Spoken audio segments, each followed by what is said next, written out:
Please continue from where you left off. Okay, as we were shipped out from Stutthof, as we were going one way, there was another transport coming in. And in that transport, I saw my cousins, who also were brought in because they had been in Estonia.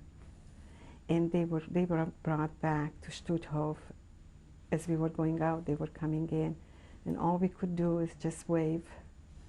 And we went one way and they went the other way. So we knew at that time that they're still alive. And that was my cousin and her sister, like the two cousins. What were their names? Yeah. Well, one is Lily and the other is Suri. And that's as much as we knew about them then. And then we went on and they took us in trucks till we got to Toruń. It's in Poland, but that was occupied by the Germans. I mean, that part of Poland, I imagine all of Poland was occupied by Germans, by Germany. And the town was called Toruń, and from Toruń we were taken to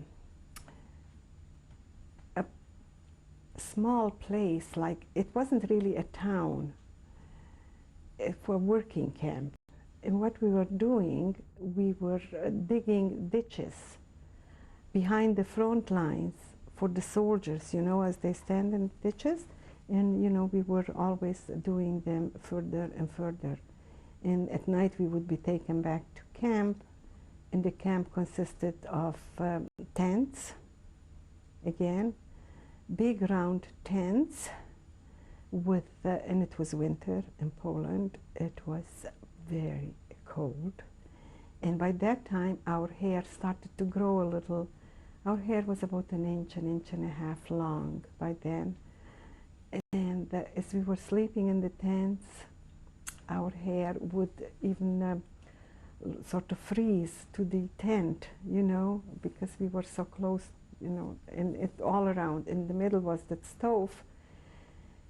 So in the morning when we would get up, we would stand around the little stove to get dressed. And what were you wearing? Well, by that time, see, until our shoes, our own shoes lasted, we wore them. And after that, we were given whatever. But when we were in Toruń already, we were given the wooden shoes and dresses, which used to be what they collected in Auschwitz or whatever, because we didn't have a uniform. We were wearing those dresses. Did you have a coat? Well, some had a coat, some had rags. We used to put rags around our feet and our legs.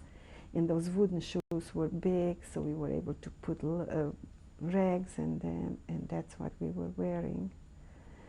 And out of the 1,500 of us, slowly, about 700 or 800 died. I mean, naturally, without being shot or killed, but they were so weak already that they died. Was the entire trip from Stutthof to this new camp, was it all by train? And actually, I think it was by trucks, as far as I could remember, in trucks. It wasn't a train. And there, we had the SS soldiers guarding us, and we had, like, the camp had one officer who was called the Oberscharführer, who was like over us. Like if the SS wanted something, they would have to communicate with the Oberscharführer to get us to do this or that or the other. But they would be watching us, so we don't escape, or certain things that nobody communicates with us, because there was a mother and daughter who, she befriended one of the SS, and he was sort of like a friend to her. He would bring her food and bring her things. But then that was stopped, and then her mother died, and she was left by herself. And we would go out to work every morning, and come back at night to, and we were given our rations. What was that? And like one bread, the size of a brick, and divided into 5, and a black coffee in the morning before we went out to work, and a plate of soup at night, a thick plate of soup. I don't know what was in it, but because this lady, this woman befriended my sister so much, and she was sort of managing the kitchen, she used to tell her, after everyone is served, you come back with your dish, and we'll give you an extra plate of soup. And which they don't like, she would hang around, come back to the tent, and we'd eat fast our soup, and she'd go back, and most of the time she would get an extra, which was a big help. And that was because that lady who we befriended in Stutthof. Do you remember her name? No, unfortunately, I don't. But I could see her. I could see her before my eyes. And that was until we were with some people whose father was a rabbi, some women, and they sort of kept track what day it is, what month it is, which we didn't remember. They were a little older than us. And I remember it was Yom Kippur, and we had to go out to work. I mean, it wasn't so cold yet. And we were out at work, and we were working all day, and we were fasting. I mean, some of us, I'm not saying that the whole camp did, but some of us were fasting. And working, and came back, and it wasn't nighttime yet. So we went to get our ration and our soup, and we were sitting outside the tent and waiting till we could see stars so we could eat. And we did. And then we used to see the planes flying overhead, when we were working, and we would always wonder, are these the American planes, or are they Russian, or are they German? We were always hoping that soon we'll be freed, and this is what we were talking about all the time. I'd like to go back to Yom Kippur. Do you remember what else you did besides fast? Did anybody pray? No prayer books and no praying, just what we knew by heart. But the lady who we were befriended, who was managing the kitchen, she befriended us in Stutthof, when she came over, we were sitting, like I said, we weren't existing as far as the camp was concerned, because they thought that they finished with us. But we went into this bunk, and to this place, and she was also in that place.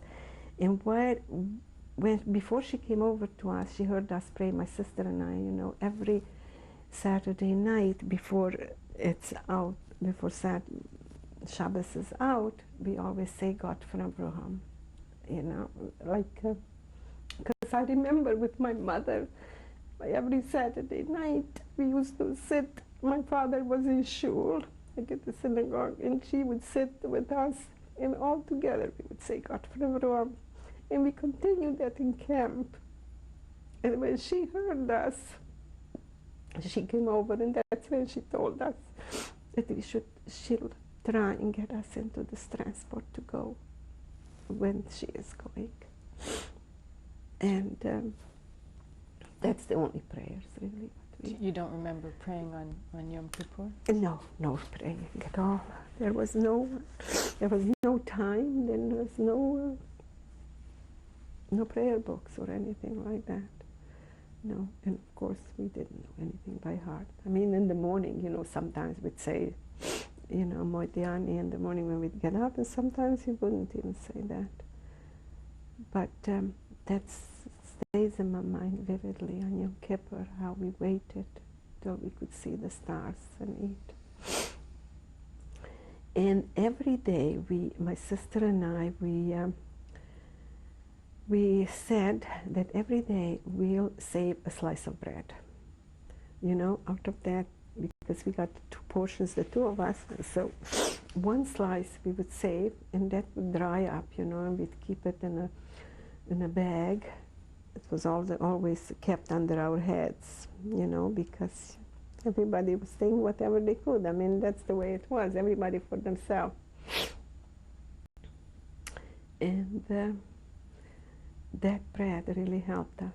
And I remember one night, one of the girls who I slept beside was very ill, and she didn't want to go to the infirmary, like everybody was scared to go to the infirmary. This was already in, you know, it wasn't the concentration camp, like the work lager. And she was so sick, and she was shaking and trembling and yelling, that some of the girls picked her up and put her in the center of the tent, you know, and where people were walking around, just not far from the little stove what we had. By morning she was dead. Poor girl. I don't know what they did with the dead from there, because we never questioned it. And we used to have to go outside to wash, you know, there was a pump outside in the middle of the camp in the morning where we would wash ourselves, like, you know, wash. There was no bath. We were full of lice, full of lice. And like, not head lice, well, head lice too, but it was in the clothing. And we were more so there than in any other of the camps, because we had to wear so much clothing by then, because it started to get cold. And they would take us for disinfecting, you know. Once in every few weeks we would go and have our clothes and ourselves disinfected. Didn't help, because they would hatch again. I mean, they just couldn't kill them all. So sometimes our pastime was taking off our clothes and picking the lice. Yes, and that was going on like that, you know. Different works, but mostly we would make the ditches. And we were given a certain amount that we had to do a day. And we were, you know, I don't know, sometimes 10 of us were given a certain amount.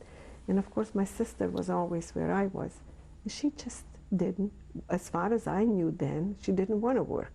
She would stand on her shovel, you know, like lean on her shovel, and didn't want to do anything. And I would be afraid that once the SS noticed her, they would take her out, and God knows what's going to happen to her. And I would beg her, Ella, please, please, I can't, and I can't. And she just wouldn't do it. And we had to do her share too. Now she tells me, I didn't have the strength. I couldn't. It's not that I didn't want. I just couldn't do the work. But nothing happened. And she made it. And that was going on for months. In that camp, day after day, the same thing, you know. Some would die, some would get sick, that they couldn't hide it anymore, and they would go to the infirmary. And sometimes they would come back from the infirmary, because it was not a concentration camp, so they weren't taken to the crematoriums or anything, because there was none there. But most of them died, and out of the 1,500, about 700 or 800 died. How many people were in each tent? We must have been about 50 in each tent. They were big tents, and we were sleeping around, like it was round tents, and there was straw under, in a blanket over the straw, like we each would have our spare place, and a blanket to cover. That was our sleeping accommodations. And you mentioned there was a stove in the middle? In the center, yeah, in the middle there was a stove. And we would collect wood from where we work. We always would bring it back and make a fire. What else was in the tent? Nothing else. In the center was the stove, which was with a little bit, and around it there was sort of a little, you know, something like an edge that we, you know, we wouldn't walk. And then there was a room to walk around, you know.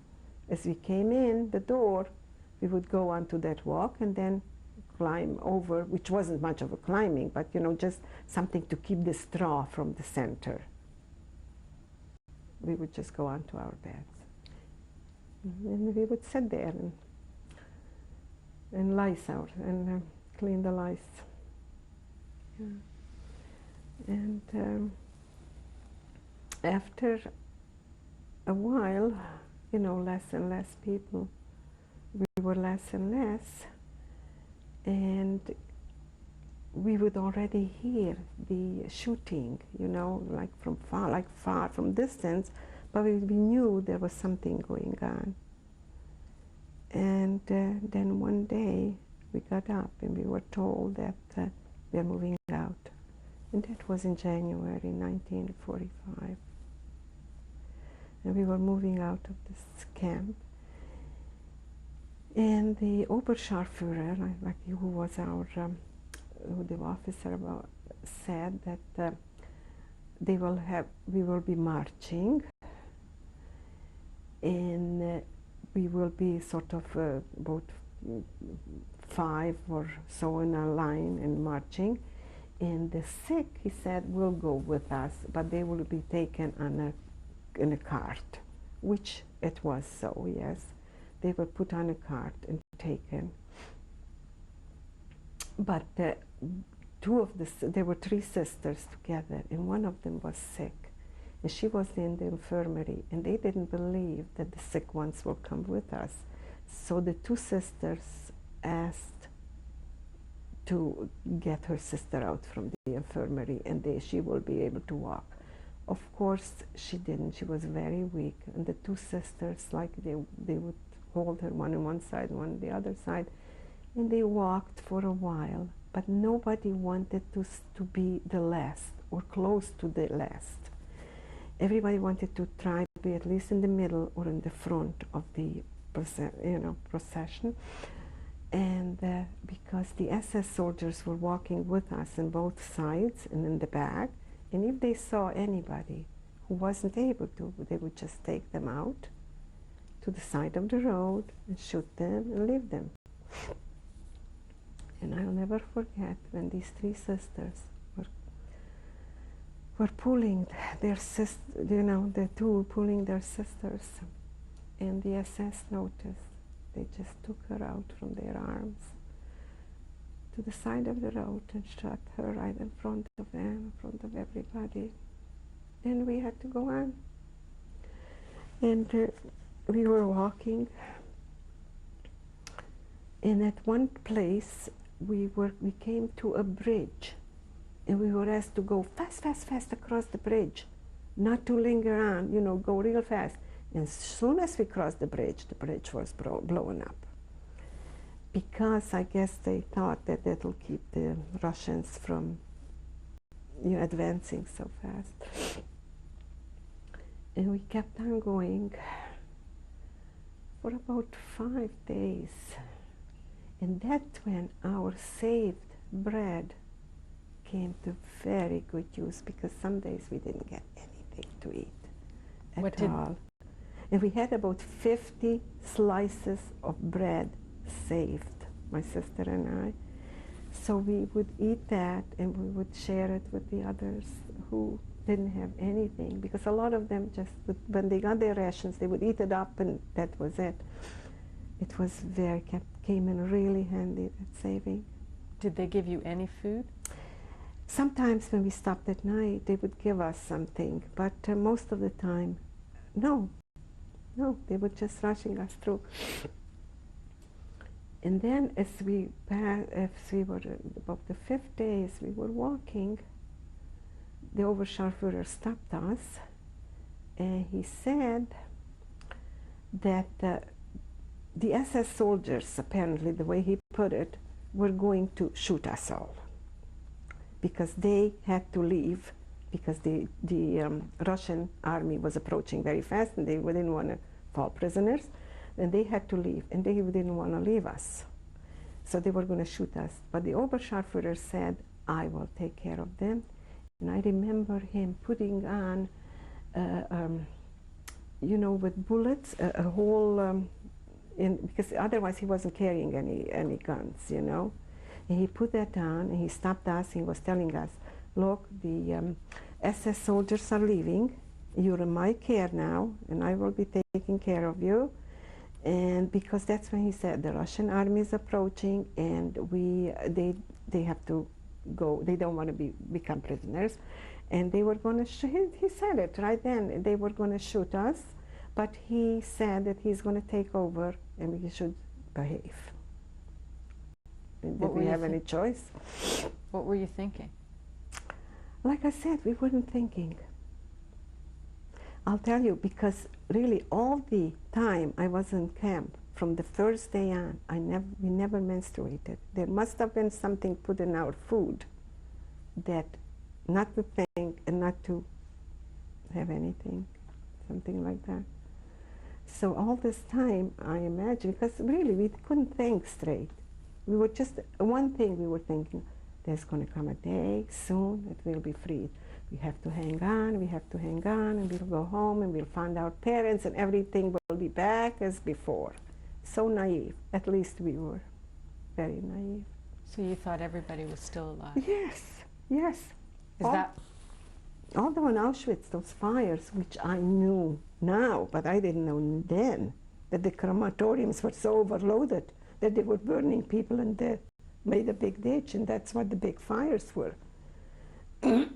But I didn't know what those big fires were when we arrived. So was it the fact that you thought your family was alive and you'd see them again? Is that what kept you going? That's what kept us going, yes. That's what kept us going. And as we were walking with the Oberscharführer, like whatever was left of us, we came to this big estate. It was like a big farm, like a very nice house, like a more of a castle-like, and a lot of stables, and a lot of cows and all that. And we were put there for the night. Do you know around what town you were near? Well, we had passed Birgust, which was in German called Bromberg. That was must have been about 20 miles past that. But I don't know the name of the town where that estate was. But we stayed there overnight. Maybe you're right, we were given some food, and we stayed overnight. And I still remember that within the courtyard, the SS were gone. It was just the Oberscharführer. And we were trying to milk some of the cows to get some milk. Well, we never had milk all this time. And later on, actually the next day, we slept over. The next day we were running around catching the cows to try and milk them, because we were sleeping in the stables with the cows and with the, you know, pigs and horses, whatever there was, you know. And the officer and the ones, like there was the this woman who I said that she was the manager, like they were sleeping in the main house, you know. And the higher ranking who were watching us, but we were in the stable. And how many people were left at this point? At this point, we were about 700 of us at this point. And how many of you were in this stable? Well, there were many stables, and we were all around those, all of us, except the higher ranking ones were sleeping in the house. And the next morning, after we tried to milk these cows and we got something to eat, he gathered us all up, and he was holding a lapel, like you know, counting us, and he was saying, look, he says, as you see, the SS had left, and I am watching you, but I have to leave, because I want to go back to my family. I don't want to become a prisoner of the Russians are approaching, and approaching very fast, and the German army is retreating, and they are going to go, because this is a main highway, they're going to go through here. So my advice to you is to go off on the fields, not on the main highways, because you'll find German soldiers, and you're going to be either shot or caught or taken on with them. So try and get on the fields. So it was about 7 of us who were friends at that time, my sister, and there were 3 of them were sisters and 2 others.